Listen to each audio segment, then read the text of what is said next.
जय जगन्नाथ नमस्कार शुभ सकाळ समस्त को आज गोटे सुंदर कथाटे आम आलोचना करवा प्रकृत आज सका मुझे मोबाइल खोलिली हठात गोटे रिल्सटे मो आखि आगू चली आसला आ रिल्सटी थी अश्रुमोचन सारंकर। अश्रुमोचन सार को आपण मैंने समस्ते अल्प बहुत समस्ते जानी थे।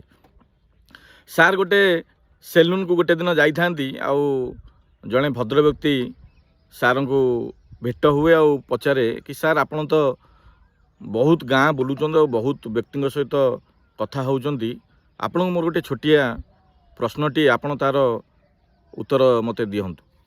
तो अश्रुमोचन सार कहले ठीक अच्छे पचार कौन पचारिया कथा। तो व्यक्ति सार को पचारला कि सार बहिरे लेखा अच्छी बिलुआ बड़ चतुर आ पैड़ बड़ मधुर। तो मोर प्रश्न होची बिलुआ जदि बड़ चतुर ताले लोक माने घरे कुकुर को कहीं पालुचंती बिलुआ को कहीं पालू ना।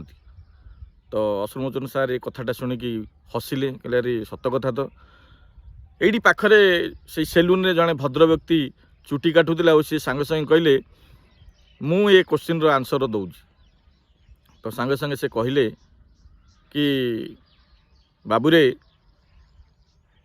जो माने मुरबी मान पाखरे रुहंती अर्थात बापा भाई आम बंधुबांधव आम कुटुंब आमर जो माने गुरुजन माने रहिले से पाखरे जो माने रुहंती से माने चतुर हवा अपेक्षा विश्वस्त हवा निहाती जरूरी।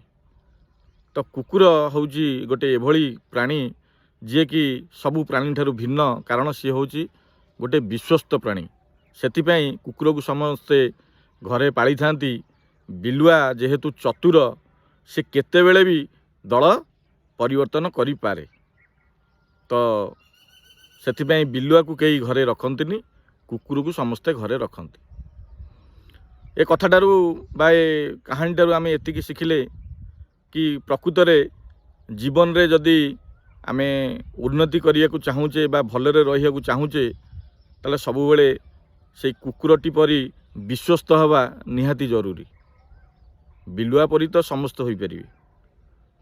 तो सबुबले चेष्टा करंतु चतुर हवा अपेक्षा टिके विश्वस्त हेले भल हेबो। कथाटी जदि भल लागिथिबो निश्चित भाव में कमेंट करेंगे। रहिली जय जगन्नाथ।